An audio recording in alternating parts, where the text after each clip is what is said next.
Good evening, everyone. Motion part one was finished, and in the motion part two, I am going to explain the terms and their definitions, and these terms will be used in the further, and in these terms are very important. And let's continue. So, definition of the physics it was covered, and the next one it is about the short questions and the just only for the recalling what type of physics are there. And next one it is a notes rest and motion. So the basic difference between the rest and motion it is that an object is said to be in rest if it does not change its position. If we check this after 5 seconds a person is at any place, and after 10 seconds he is in the same place, after 15 seconds he is in the same place. It means that the person it is in the state of rest. And always just check the definition, change its position with respect to surroundings and time means हम surrounding के respect में भी देखेंगे इसे और time के respect में भी, क्या उसने अपनी पोजीशन उस लोकेशन से दूसरी लोकेशन पे पहुंचा है. It means that in between one location to another location he is in the state of motion. And with respect to time, क्या 5 सेकेंड से नेक्स्ट 10 सेकेंड्स में, यानी कि वो रेस्ट से रेस्ट में तो आ गया, बट 5 सेकेंड से 10 सेकेंड के जो बीच का टाइम है उस टाइम वो मोशन में रहा. Next one it is motion. An object is said to be in motion if it changes its position with respect to surroundings and time. So motion definition simple, मैंने कि position change हो रही है surrounding और time के respect में. But one thing that I want to tell you, कोई भी ऑब्जेक्ट इस यूनिवर्स में रेस्ट की स्टेट में नहीं है. If you check this, I am in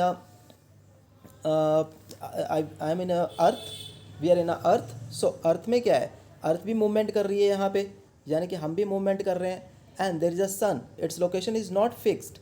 we know that 9 planets are revolving around it. 9 planets revolve कर रहे हैं. तो वो उसकी सन की पोजीशन, यानी कि हमारे सोलर सिस्टम में वो सन जिस जगह जाता है ग्रेविटेशनल फोर्स की वजह से वो प्लैनेट्स भी उसके साथ साथ चले रहते हैं. ऐसी हमारी गैलेक्सीज होती हैं, गैलेक्सीज भी मोशन में रहती हैं.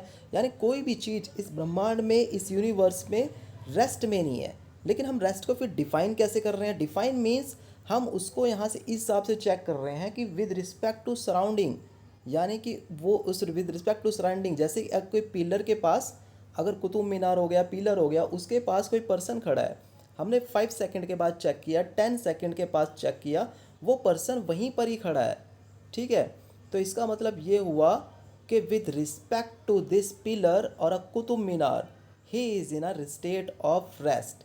यानी कि उसने अपनी पोजीशन किसके रिस्पेक्ट में, उस पिलर के रिस्पेक्ट में अपनी पोजीशन को चेंज नहीं किया. ठीक है, तो इसे हम रेस्ट कहेंगे. Now scalar and vector quantities. So first of all physical quantities. Physical quantities क्या होती हैं? In physical quantities the quantities which can be measured and written with their units.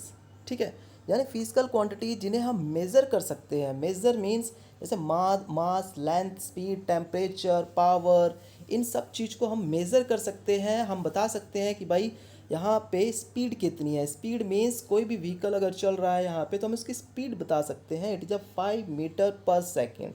यानी 5 मीन्स आपके पास 5 यहाँ है क्या नंबर ये. This is called magnitude, numerical value. Magnitude means numerical value. और कुछ ऐसी फिजिकल क्वांटिटी जिन्हें हम मेज़र नहीं कर सकते हैं. ठीक है, बट हम उन्हें फिजिकल क्वांटिटीज़ भी नहीं कह सकते हैं. जैसे आपका हो गया how much beautiful a person, how much beautiful, किसी को हम कहें कि वो कितना ब्यूटीफुल है, यानी कि हम उसकी ब्यूटी को हम एक्सप्रेस नहीं कर सकते in terms of a number. किसी की इंटेलिजेंस को हम नंबर में एक्सप्रेस नहीं कर सकते. कोई कितना हैंडसम है, कोई किसी के पास कोई कितना यहाँ पे एक्टिवनेस हो गया. ठीक है, लव, इमोशंस, हम इन सबको क्वांटिटी को हम कैलकुलेट नहीं कर सकते हैं, इसलिए हम उन्हें फिजिकल क्वांटिटीज़ नहीं कहेंगे. So physical quantities are those which can be measured.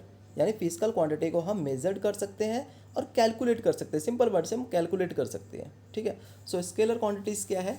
The physical quantities which have a magnitude but no direction.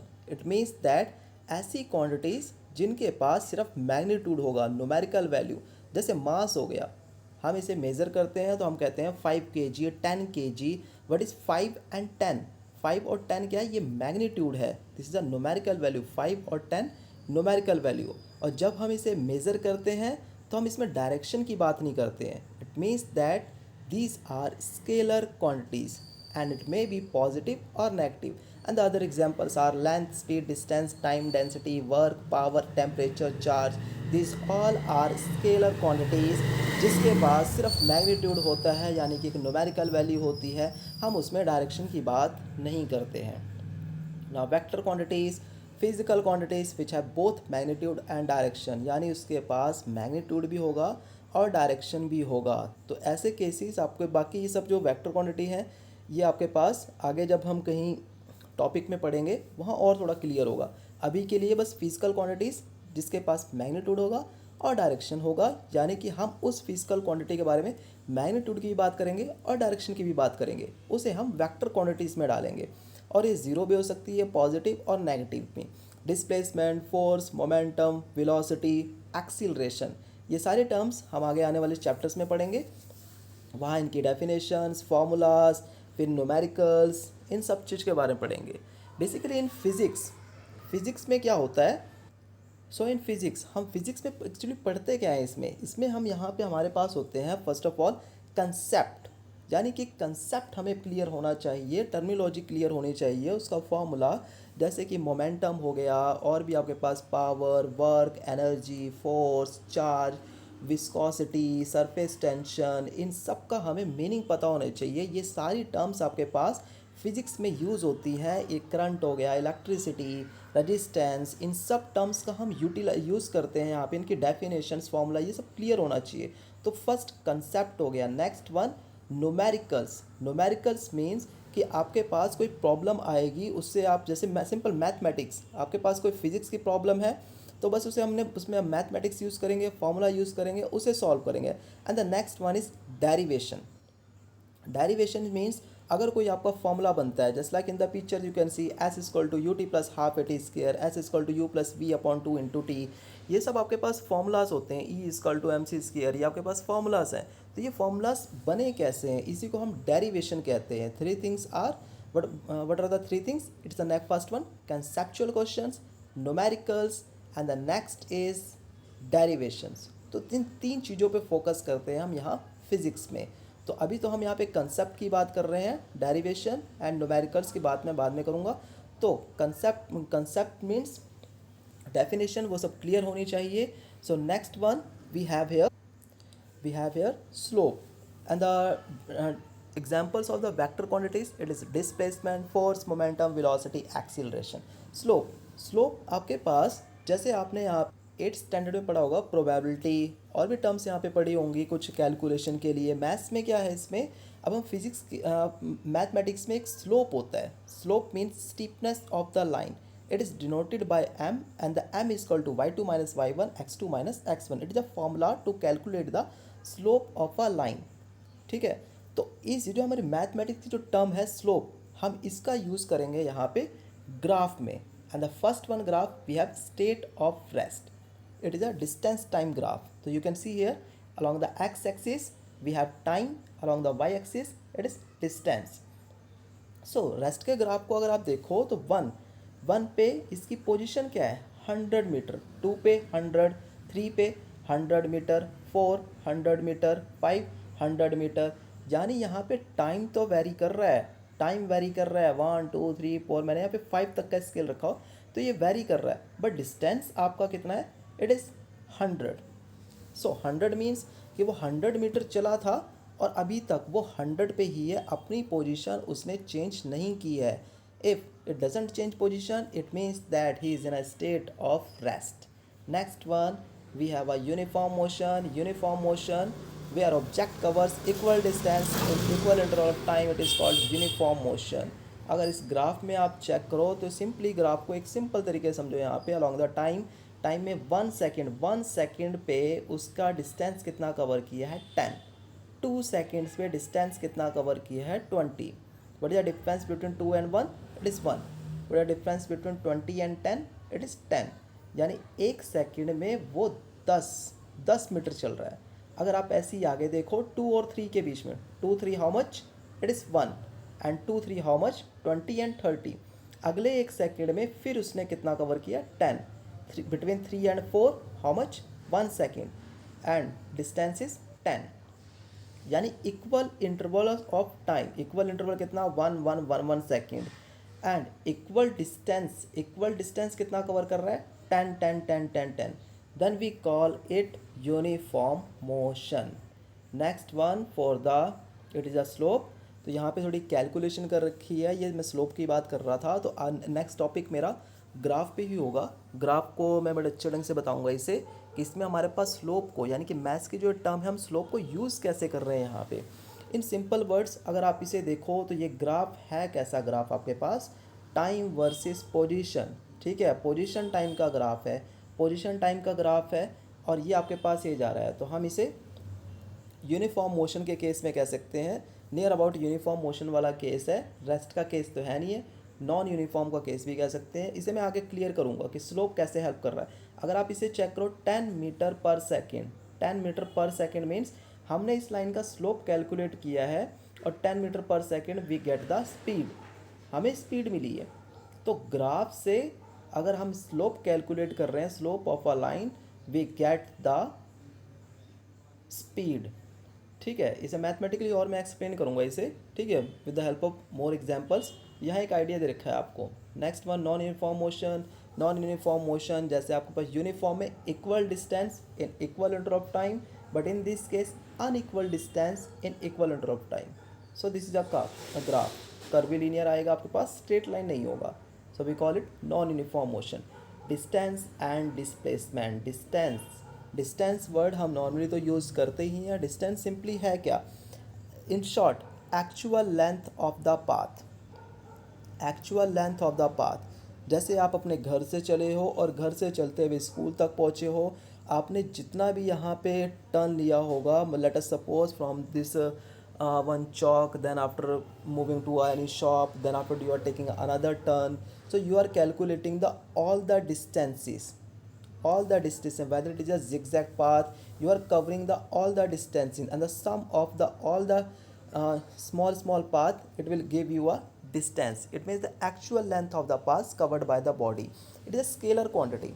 Scalar means we are talking about only magnitude. हम यहाँ पे सिंपल कैलकुलेशन, डायरेक्शन मैटर नहीं कर रही है, आप किस direction से मुड़े हो, कहाँ गए हो, किस डायरेक्शन की ओर मूवमेंट हुई है, हम सिंपली यहाँ पे एडिशन कर दे रहे हैं, और एडिशन करने के बाद हमने कह दिया कि इतना डिस्टेंस कवर किया. डिस्टेंस कभी भी नेगेटिव नहीं हो सकता है, डिस्टेंस जीरो भी हो सकता है, पॉजिटिव भी, and it is denoted by S. Keep in mind it is denoted by S. S it doesn't mean speed. Speed is denoted by U and V, जो कि मैं आपको आगे बताऊँगा इसमें. So it is denoted by S. अब ये displacement क्या है. डिस्प्लेसमेंट को सिंपल टर्म्स में समझना, a person starting his journey from point B, A से स्टार्ट किया और ए से वो पहुंच गया बी तक. ठीक है, मैंने कहा अगर आप डिस्टेंस कैलकुलेट करोगे तो डिस्टेंस आपके पास ए से लेकर बी तक, यानी जैसा मर्जी पाथ कहीं भी आप टर्न ले रहे हो, तो अपर जो आपके पास अपर पार्ट है जो सेमी सर्कल बना हुआ है, it is the distance. And we know that this is a circumference is 2 pi r. So here you can check this is a distance which is pi r. अब now we are calculating the displacement. Displacement को simple terms में समझना. In case of displacement first we check the initial point. Initial point is here, यानी उसने अपनी journey start की थी ए से और वो बी पे पहुंचा. A is the initial point, B is the final point. यानी इनके बीच का डिस्टेंस देखेंगे हम, सिर्फ इनके बीच का डिस्टेंस. और इनके बीच का distance if it radius is R, यानी ए से लेके सेंटर पॉइंट तक आर, बी से ओ से लेकर बी तक, यानी कि R plus R, this is equal to 2r. ठीक है, तो in simple words it the shortest path between initial and final point. Shortest path between initial and final point. अब एक और आइडिया देता हूँ आपको. अगर आप ए से स्टार्ट करते हो जर्नी और आप बी की ओर जाते हो, बी से फुल कंप्लीट टर्न लेते हो, वापस ए पे पहुँच जाते हो, so what is the displacement here. यानी इनिशियल पॉइंट भी ए आ गया, फाइनल पॉइंट भी ए आ गया, तो डिस्प्लेसमेंट जीरो हो गया. And in the comment box you have to tell me the what is the distance. Distance कितना हो गया फिर इस केस में, डिस्प्लेसमेंट तो जीरो हो गया. ठीक है, and about the displacement I will explain this in next one example. Next one मैं वीडियो में एक्सप्लेन करूँगा इसे displacement. Next speed and velocity, the time rate of covering a distance by N object is called speed. आप definition ऐसे भी कर सकते हो, और simple words distance upon time जो हमने छोटी क्लास में पढ़ा था, डिस्टेंस अपॉन टाइम, और डिस्टेंस का word body upon total time taken is called the speed and is a scalar quantity. यानी हम स्पीड के केस में सिर्फ मैग्नीट्यूड की बात करते हैं, डायरेक्शन की बात नहीं कर रहे हैं. यानी कोई पर्सन यहाँ पे 50 मीटर पर सेकंड की स्पीड से चल रहा है, तो हमने कह दिया भाई 50, what is 50 is a magnitude, सिर्फ मैग्नीट्यूड की बात कर रहे हैं, तो तब हम उसे स्केलर क्वांटिटी कहेंगे. ठीक है.